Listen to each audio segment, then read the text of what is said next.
Hey guys, welcome back to Vince Bell Custom. So today I'm sharing with you a Sideshow Collectibles Poison Ivy premium format statue that was converted into Abigail Arcane. Now I called her Abby a lot in the beginning until I actually was looking at the cover one day. Really, I was like, oh wait, it's Abigail.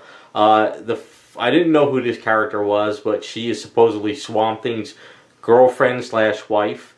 The story that I was told about her is kind of funny. I'm not really going to repeat it. All I know is it's pretty much connected to Swamp Thing. And it's really kind of a cool idea to do characters like this. It's like a character that is either so obscure or so niche, you know, like no one's really ever going to produce her. So it was kind of cool to work on it. As you saw in the picture in the video, she's basically a fair-skinned female. She's got a red tank top. She has like rolled up shorts on, you know, from like, I guess you would think around like the 80s type thing, but we went more with the booty shorts kind of like torn up. And basically white hair, black streaks in the hair, and, you know, off of the, you know, Poison Ivy base, it's the Venus Flytrap sort of like base and everything, so it kind of, you know, works with Swamp Thing. So she should look pretty good against next to Swamp Thing, so it should actually fit the whole collection pretty good.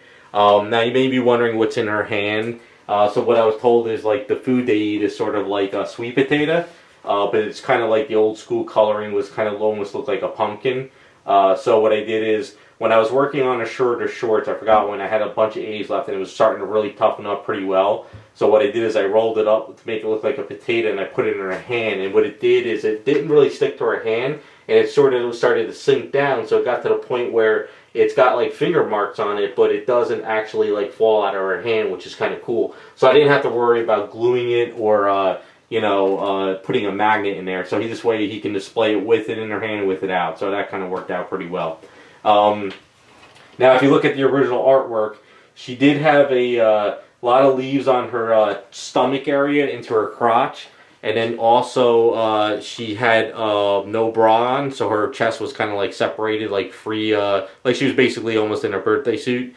And so what I had to do is, if she is going to be wearing a tank top, and it's going to be, you know, a little bit of stretchy tank top, you can't really have the chest like birthday suit. So I had to actually chop down the chest and rebuild it.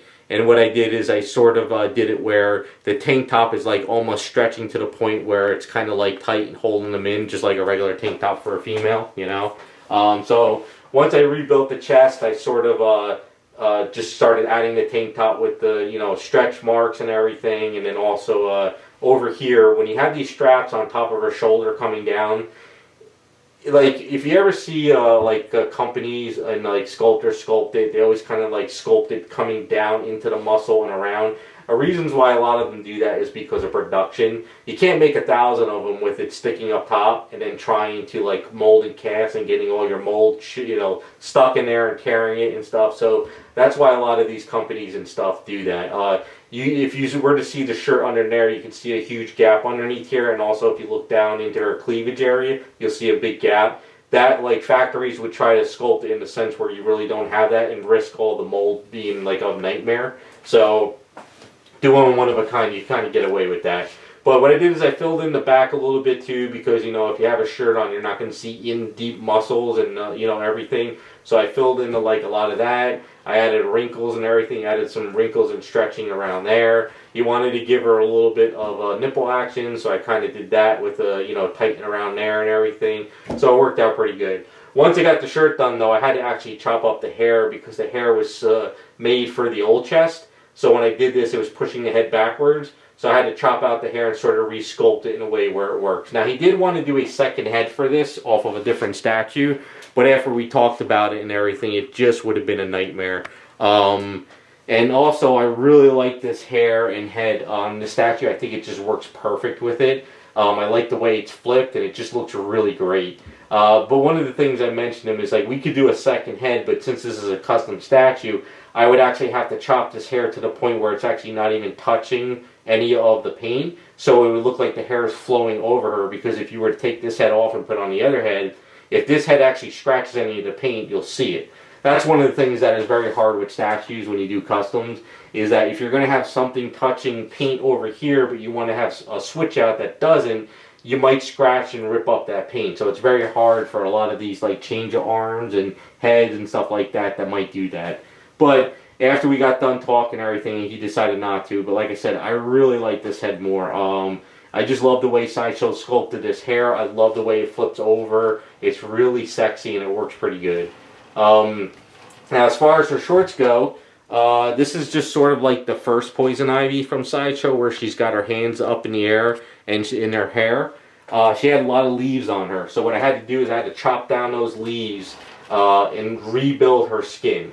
Because it's very hard to sculpt over leaves. Now, you can sit there with sandpaper and you can, like, you know, grind out the resin, you know, polystone to make it look smooth and then sculpt over it. I always find it's way easier and faster to just grind out the resin, grind out the leaves, put some Aves there, fill it in with Aves, and then sand down the Aves, because Aves sands so easier and faster, whereas polystone, you know, it's got stone powder in with the resin, and it's sanding it is just a nightmare to sand.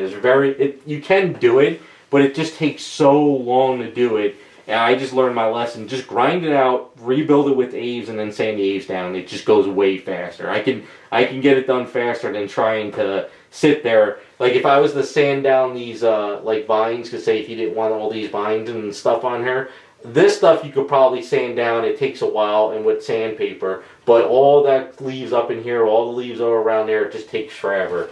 So it's just easier to rebuild the booty and all that stuff and then sculpt the jeans on top of it.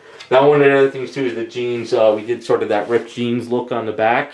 Once again, like factory, I was able to kind of rip it up and do it all that for a one of a kind. But if you were to mold and cast this, if it's sort of not stuck to the booty and it's not like you can see, like I sculpted it where it's like kind of flowing off the booty, you can do that, but you would have to sculpt it in a way where you mold it and cast it, the mold doesn't break all that up and rip it apart. And then you got to decide, okay, are these two legs connecting into here, or is it going to connect at the waist? And you know, so you run into a lot of production issues. So, but what a one of a kind, you get away with it.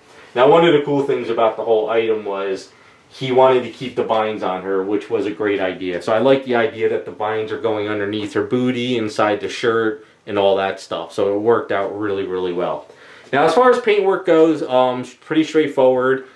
She does have like sort of like the old school fair skin from the old comic books. He didn't want to do a lot of shading on her, but there is shading there, but I toned it down a lot.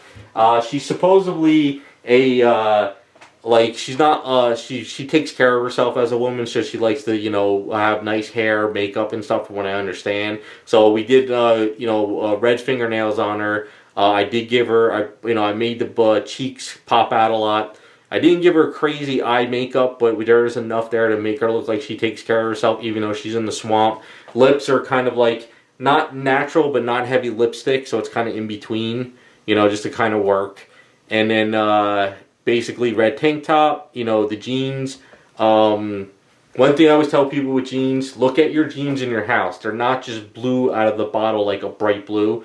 It's a gray blue. So always mix up a dark gray blue, paint a nice solid gray blue on your jeans, and then dry brush it to how light and worn you want to do it.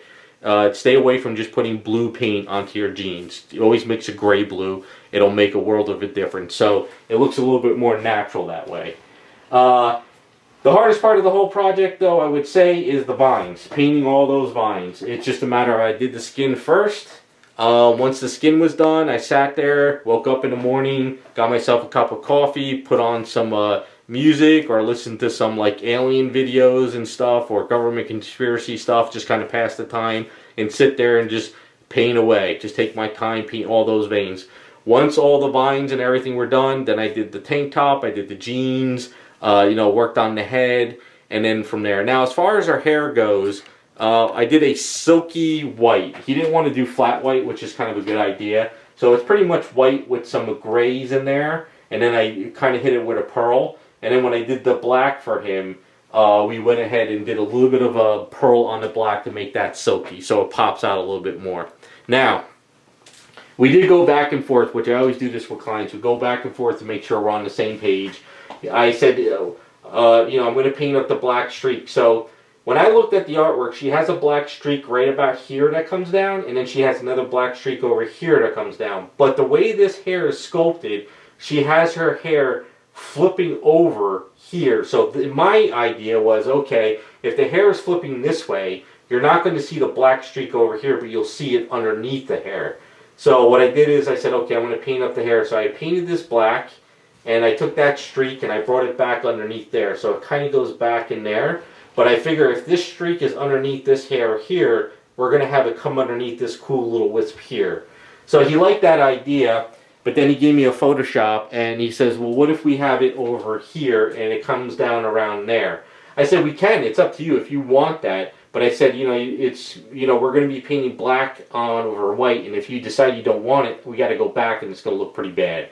So we went back and forth. We did some mulling it over while I was painting other stuff, and he decided that he liked my idea where, you know, it is here and then it's sort of kind of under there. And I kind of like that too, because it leaves it a little bit of a, you know, this is nice and, you know, white, and then over here that kind of pops out underneath. So if you know the character, you'll know that there's one here and one there, sort of like you see in the beginning of the video. As far as the base goes, what he wanted to do for this is he wanted to make it look like, you know, it's alive. It's got like pink in the inside like a tongue. And then he wanted all these little teeth to paint like bone, like they're actually bone. Now the problem with that is there is no sculpt here that differentiates, you know, between this is bone and then this is the, you know, the either the pink or the green leaf. So what I did is after I painted it all up, I went there with white, like an off-white, and I painted these areas. And then I did a little bit of texturing to make it look like it's sort of blending from bone to the green. And then after that, I hit it with some transparency brown to make it look like bone, and it's dirty, and it's like kind of... So I just didn't do pure white and make it look like white teeth. So I kind of made it look, you know, off-white and the best I possibly could. So it worked out pretty good. A little bit tricky, but, you know, it worked out so you could kind of see. And then the tentacles in her feet that are around there, what we did is, it's the same color as the ones on the base, but what I did is I hit it with a little bit of, you know, pink in there, so it looks like it's kind of coming from the mouth. So even though these are green, it's got sort of like, you know, it's still in there and it's going to be like reddish. So I guess that's kind of my theory behind that. But I think it worked out pretty good. You could kind of see it how it pops. And then for the base, same thing, except the tentacles down here got a lot more yellowish in there, but I didn't go too yellow. He wanted them yellow to make them bright, but I figured if I over yellow them, it would probably take away from the whole entire item, you know. So I did go there, and then all these little veins that are popping here got like a purplish red tint on those, and then I just darkened up the base because it was a really light base. I always feel that the base should be darker than the item if you can, you know, if you can do it. If you go a little overboard, it's a little bit crazy. The only thing I have to do is I didn't have a chance to do it yet. I wanted to get this video going. I'm probably going to just darken up the edges around here a bit. Just kind of darken up this stuff here, just to really blend this a little bit more so it's darker. The reason why I didn't do this is the way I had this when I did all my washes. I kind of couldn't get underneath here. But I'm just going to hit it with some black paint and sort of darken that up, and it'll bring it all together. But other than that, that is it. This was a fun item. Definitely a cool character. Definitely going to look really sick next to the Swamp Thing. Nice one-of-a-kind statue. So if you're a big Swamp Thing fan, hopefully you guys know who this character is. If you're not, you go and kind of read up on her a little bit more. I'm looking forward to once I send it out to my friend that he can send me a picture and see what it looks like. But... okay, so that is the video. Sorry it's a long-winded one, but it was kind of like, it was definitely more than you think. It was kind of funny. Just that little tedious stuff is kind of what made it a longer project than I thought, but that's pretty much adding vines on top of like a Poison Ivy type thing. So, there you go. That is Abigail Arcane. Let me know what you guys think. Thanks for watching, and we'll be back with some more videos.